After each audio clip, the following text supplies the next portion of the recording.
मैं प्रतीक और स्वागत है आपका मेरे YouTube चैनल पे। तो आज की इस वीडियो में खास मैं स्टूडेंट्स के लिए लेके आया हूँ ये वीडियो, और इस वीडियो में मैं आपको बताने वाला हूँ कि आप ऐसे कौन से 10 बिजनेस है जो आपके कॉलेज में रहते हुए पार्ट टाइम में अपनी फैमिली को सपोर्ट करने के लिए कर सकते हैं, और इसमें आपका कोई मेन स्ट्रीम डिस्टर्ब नहीं होगा कि अगर आप पढ़ाई कर रहे हैं तो इसमें आपको बहुत ज़्यादा टाइम देना है। हाँ, बिल्कुल आपको थोड़ा सा दिमाग लगाना है, बट आपको इसमें अच्छा अर्निंग हो सकता। तो हमेशा याद रखिएगा कि बिजनेस, कस्टमर और मार्केट, यहाँ पे अगर हम तीनों जगह पे देखते हैं तो यहाँ पे आपको मार्केट में रोल प्ले करना है। तो मार्केट में आप कौन कौन से रोल प्ले कर सकते हैं वो मैं आपको बता देता हूँ। पहला बिजनेस, आप मार्केट से अगर आप बात करते हैं तो मार्केट में आपका जो रोल रहेगा वो रहेगा मार्केटिंग एजेंसी का, इवेंट मैनेजमेंट का, या फिर टैलेंट बेस्ड बिजनेस आप कर सकते हैं। कस्टमर आपके कौन कौन रहेंगे, तो वो रहेंगे आपके कलीग्स, आपके नेबर्स और आपके रिलेटिव्स। और इसमें अगर बिजनेस की बात करते हैं तो आप कौन कौन से बिजनेस कर सकते हैं, तो वो बिजनेस आपको जो जहाँ से मिलेंगे वो आपको नियर बाय शॉप से मिलेंगे, होलसेलर्स से मिलेंगे, और आपका अपना खुद का टैलेंट, इनके बेसिस पे आप बिजनेस कर सकते हैं। तो आइए देखते हैं कौन कौन से हैं वो 10 बिजनेस जो आप कर सकते हैं। तो पहला बिजनेस है books buy and sell business. Books buy and sell business दोस्तों वो बिजनेस है कि जिसको आप कह सकते हैं ये second hand business, second hand books को सेल करना या परचेस करना, उसका बिजनेस है। लाइक आपने किसी को अगर अपनी बुक्स बेचना है, आपने वो चीज़ ध्यान में रखी है, तो आप उससे परचेस कर सकते हैं, एंड किसी ज़रूरतमंद को उसको आप 50 to 60%, लाइक आपने 30% में अगर वो खरीदी है तो 50 to 60% तक आप उस बुक्स को वापस से सेल कर सकते हैं। तो एक बिजनेस ये है। दूसरा बिजनेस अगर देखते हैं तो दोस्तों आपको कोचिंग क्लासेस, जो कि आपका पर्सनल टैलेंट है, या फिर आपके पास ऐसा ग्रुप जो आपके फ्रेंड सर्कल ऐसा होना चाहिए जिसमें 5 से 7 टैलेंटेड लोग जो कि आपके साथ में काम करने के लिए इच्छुक हो। तो आप लोग coaching classes, not related to only studies, but आप इसमें अपने टैलेंट से रिलेटेड कोई सी भी कोचिंग या कोई सी भी ट्यूशन दे सकते हैं। क्रैश कोर्सेज आप करवा सकते हैं, बिकॉज अगर आप फर्स्ट ईयर सेकेंड ईयर में हैं तो आपको इतना जल्दी स्कोप नहीं मिलेगा। तो आप स्कूल के बच्चों के साथ में वो क्रैश कोर्सेज और वो सब चीज़ों की स्टडीज, उनको स्टडी मटेरियल, वो सब चीज़ें आप उनको दे सकते हैं, एंड उस पर आप पैसा कमा सकते हैं। थर्ड बिजनेस, जैसा कि आपको सबको पता है कि जैसे हम लोकलाइड है अगर कहीं पे, तो वहाँ पे बाहर से भी लोग पढ़ने के लिए आते हैं, एंड उनको रेगुलर खाना और ये सब चीज़ें प्रॉब्लम्स आती हैं, ठीक है। एंड मोस्टली ऐसा कॉलेजेस में होता है, जैसे मैं भी पढ़ता था, तो कॉलेजेस में ये होता है कि बच्चे अधिकतर आफ्टरनून का जो अपना लंच होता है, लंच हमेशा स्किप कर देते हैं, या फिर थोड़ा बहुत खा करके अपना टाइम निकाल लेते हैं। तो उस कंडीशन में उनका जो एक प्रॉपर डाइट है वो नहीं मिल पाता। तो आप उस चीज़ की अपॉर्चुनिटी को समझते हुए, उस चीज़ को एज अ अपॉर्चुनिटी लेते हुए, आप उसको एक टिफ़िन बॉक्स बिजनेस में, चाहे वो लंच में हो या फिर डिनर में हो, उस तरीके से आप अपने कॉलेज फ्रेंड्स के साथ में वो कर सकते हैं। एंड उसके लिए आपको जो लोकलाइट्स हैं उनके साथ में कोलैब करके टिफ़िन सेंटर्स से, एंड वहाँ जा कर के आपको जो हॉस्टल्स हैं उनके साथ में आपको वो कोलैबोरेशन करके ये बिजनेस में पैसे कमाने का मौका मिल सकता है। तीसरा बिजनेस है इंटर्नशिप प्रोवाइडर्स का। इंटर्नशिप प्रोवाइडर्स का बिजनेस मतलब कि वैसे तो टीपीओज होते हैं कॉलेज में, बट वो लोग ट्रेनिंग प्लेसमेंट ऑफिसर होते हैं, तो वो लोग ट्रेनिंग्स पे ज़्यादा फोकस ना होकर के प्लेसमेंट्स पे ज़्यादा ध्यान देते हैं। बिकॉज कंपनीज में बिकॉज उनको भी ये रिस्पॉन्सिबिलिटी दिया रहता है कि कॉलेज से अगर बच्चा निकलेगा तो उसको क्या बेस्ट पॉसिबल हम दे सकते हैं। तो उस कंडीशन में जो इंटर्नशिप होती है वो बच्चा कहाँ से करेगा, इसका उनको पता नहीं चलता है, या फिर वो कहीं अलग ग्रुप में या कहीं अलग जा करके ढूंढता है। तो इससे अच्छा आप ये कर सकते हो कि आप अगर लोकलाइड हो किसी एरिया में, या आप जानते हो उस आसपास के इंडस्ट्रियल एरिया को, तो आप वहाँ से जा करके उन कंपनीज से बात करके कोलैब कर सकते हो, एंड आप इनको इंटर्नशिप प्रोवाइड करवा सकते हो। क्योंकि देखिए कैसा होता है, अगर आपके पूरे ग्रुप में 10 to 20 लोग अगर आपके पास हैं, एंड आप किसी कंपनी के साथ बात करते हो इसके लिए, तो वो उनको इंटर्नशिप प्रोवाइड करवाती है, प्लस आप कुछ फीस उनको चार्ज कर सकते हो। इस तरीके से आप धीरे धीरे अपना एक अच्छा बिजनेस इंटर्नशिप प्रोवाइडर्स के बाद में कंसल्टेंसी में कन्वर्ट करके इसको बना सकते हो। पांचवा है इवेंट मैनेजमेंट का। इवेंट मैनेजमेंट मतलब कि स्कूल्स की और कॉलेज के जो फंक्शंस होते हैं, या फिर आपकी फ्रेंड सर्कल में पार्टीज होती है, या फिर आप बोल सकते हो कि एक छोटा सा कोई कॉलोनी में आसपास कहीं पे कोई इवेंट है या कोई सेलिब्रेशन है किसी चीज़ का, तो उसको ऑर्गेनाइज करना। उसके लिए आपको ये करना पड़ेगा कि आसपास के जो आपके शॉप्स हैं, लाइक बैंड या म्यूजिशियंस या इन लोगों के साथ में, प्लस जो आपके आसपास में दूसरे छोटे छोटे बेकरीज और जो शॉप्स हैं, उनके साथ में आपको टाइप्स करना पड़ेंगे, और उनके साथ में टाइप्स करके आप ये सारी सर्विसेज एक जगह पे अपने पास से प्रोवाइड कर सकते हो किसी को भी। मतलब कि आप एक मीडिएटर की तरह, मीन्स मार्केटिंग एजेंट की तरह काम कर रहे हो। यहाँ पे आप बता रहे हो कि मैं आपको सारी चीज़ें दे सकता हूँ, आप मुझे वन टाइम इतना पैसा दे दीजिए। तो उस कंडीशन में आपने अपने आप से ये चीज़ बताई, एंड आपके पास 1 2 3 4 ये चारों लोग एक साथ आपके पास खड़े हैं, जो कि आपको सर्विस जब आप बोलेंगे प्रोवाइड कर सकते हैं, क्योंकि उनका भी बिजनेस बड़ा हो रहा है। तो ये चेन की तरह काम करता है, ठीक है। अब इसके बाद आप कर सकते हैं types business. Types business basically आप ट्रेडिंग के रिलेटेड कर सकते हैं। ट्रेडिंग से रिलेटेड टाइप्स मतलब कि अगर आप देखोगे तो आसपास में आपके बहुत सारी बेकरीज, जैसे मैंने बताया आपको, ऐसे ही और भी बहुत सारे शॉप्स होंगे जिनका लोगों को पता ही नहीं होगा अभी।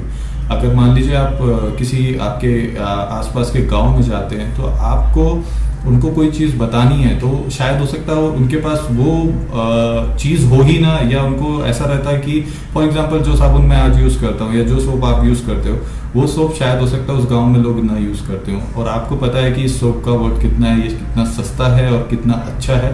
तो आप ये क्वालिटीज़ बता करके उनको ये सोप बेच सकते हो। उस पर आप अपना कुछ भी लाइक फॉर एग्जाम्पल अगर वो 5 रुपीज़ का है, उस पर आपने 50 पैसा चार्ज किया है, एंड वो 50 पैसा मिला के 550 में आपने ऑनर को, जो भी मैन्युफैक्चरर है, उनको बोला कि इसको आप इतना कम करके दीजिए, तो आप इस बिजनेस को आगे बढ़ा पाएंगे।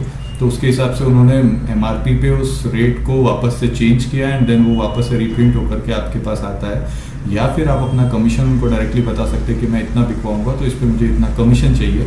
तो उसके हिसाब से आप वो उस गांव में या उस जगह पे जा कर के ये सामान बेच सकते हैं। Just not I am not talking only about soaps, but इसके अलावा भी बहुत सारी चीज़ें हैं जो आप बेच सकते हो टाइप्स के हिसाब से। तो बेसिकली ये ट्रेडिंग बेस्ड होता है।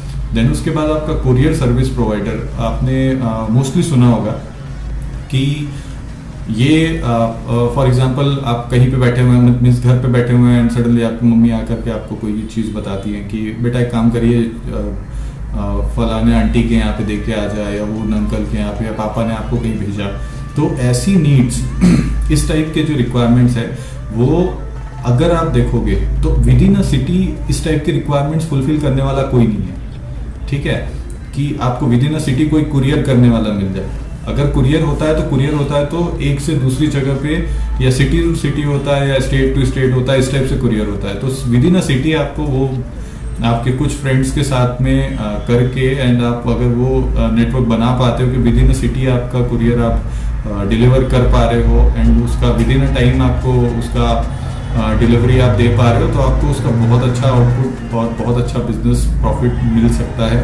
क्योंकि एक तो टाइम कम लगेगा, क्योंकि आपको सिटी में ही डिलीवर करना है। दूसरा, सामने वाले का कंफर्ट, आपने उसको उसके कंफर्ट जोन से बाहर नहीं निकलने दिया, आपने उसके लिए मेहनत की, तो उसके बेसिस पे आपको ये पैसा मिल सकता है।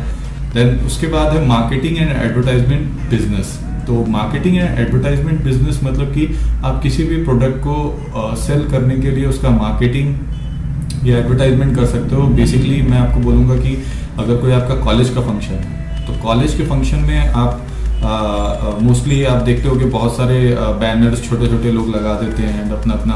तो इस टाइप से जब भी आपके कॉलेज में गैदरिंग होता है या आसपास के कॉलेजेस में गैदरिंग होता है, तो आप लोगों को ये चीज़ नोन होगा। आप मैनेजमेंट से बात कर सकते हो, उनसे बोल सकते हो कि हम कुछ चीज़ों को प्रमोट करना चाहते हैं, एंड इसके बेसिस पे हम आपको भी पे करेंगे, एंड आप उस कंपनी को चार्ज कर सकते हो जो आपको इस काम को करने के लिए अपना मटेरियल या फिर अपना प्रोडक्ट दे रही है। तो आप उनके साथ में कमीशन बेस्ड बिजनेस कर रहे हो, तो साथ में आप इनके साथ में टाई अप कर रहे हो कि आपके कॉलेज में जब भी फंक्शन होगा, तो हम आपके यहाँ पे मार्केटिंग के लिए अपने कुछ बैनर्स या कुछ पोस्टर्स लगाएंगे। तो इस बेसिस पे आपने दोनों जगह पे टाई अप किया एंड आपने कंपनी से कमीशन लिया, उसका कुछ एक पार्ट जो है वो कॉलेज को दिया। या फिर आप ये भी कर सकते हो कि अपने ही कॉलेज के या दूसरे कॉलेजेस के प्रमोशंस के लिए आप एडवर्टीजमेंट या फिर मार्केटिंग कर सकते हो। एंड ये सिर्फ कॉलेज तक लिमिटेड नहीं है, आपका कस्टमर बेस कॉलेज है, इसलिए मैं आपको ये बता रहा हूँ। अदरवाइज आप ये किसी भी कंपनी के लिए आप ये कर सकते हो। एंड इन फ्यूचर आपको देखने को भी मिलेगा, जब धीरे धीरे आप कॉलेज से बाहर जाओगे तो आपको पता चलेगा कि जो बिजनेसेस के आइडियाज मैं आज आपको दे रहा हूँ ये मार्केट में एक बड़े लेवल पे अगर बोला जाए तो चल रहे हैं, बट उनका इन्वेस्टमेंट बहुत बड़ा है। मैं आपको जो आइडियाज आज छोटे इन्वेस्टमेंट में दे रहा हूँ या फिर जीरो इन्वेस्टमेंट दे रहा हूँ, वो आइडियाज छोटे और जीरो इन्वेस्टमेंट में ही काम करेंगे। अगर आप सोचोगे कि लॉजिस्टिक्स का बिजनेस है ये, लाइक कुरियर वाला, तो उसमें आपको ये दिमाग में आएगा कि लॉजिस्टिक्स के लिए बहुत पैसा लगता है, क्योंकि वो एक बड़े state level, pan India, world, इस लेवल पे किया जाता है, इंटरनेशनल लेवल्स पे। बट आपको मैंने आइडिया दिया है सिटीज़ के लिए, तो ये ध्यान रखिएगा कि मैं आइडियाज़ भले आपने सुने होंगे, बट आपको तो कैसे करना है या कैसे अर्न कर सकते हो उसके थॉट्स या उसके प्रोसेस क्या होंगे वो मैं आपको बता रहा हूँ। देन नेक्स्ट है 9th नंबर पे प्रोडक्ट सेल।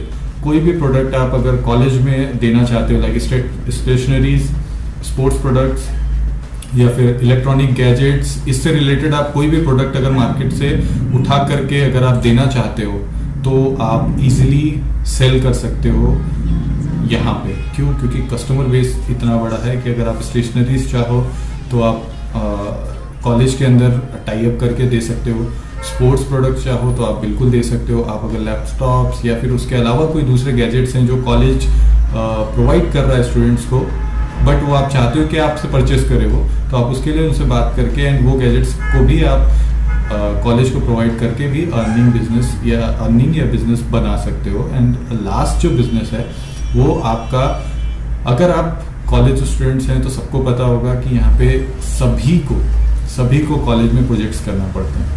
तो कॉलेज प्रोजेक्ट्स अगर सॉफ्टवेयर से है, हार्डवेयर से है या रिसर्च से रिलेटेड है, तो इसके बेसिस पे आप अपनी टीम 4 से 5 फ्रेंड्स की जो अच्छे हैं एंड उनको अच्छा नॉलेज है, जो चाहते हैं, जो इच्छुक हैं ये करने के लिए, तो आप इस चीज़ को एक टीम बिल्ड करके कर सकते हैं कि आप वो प्रोजेक्ट्स को डिलीवर करें।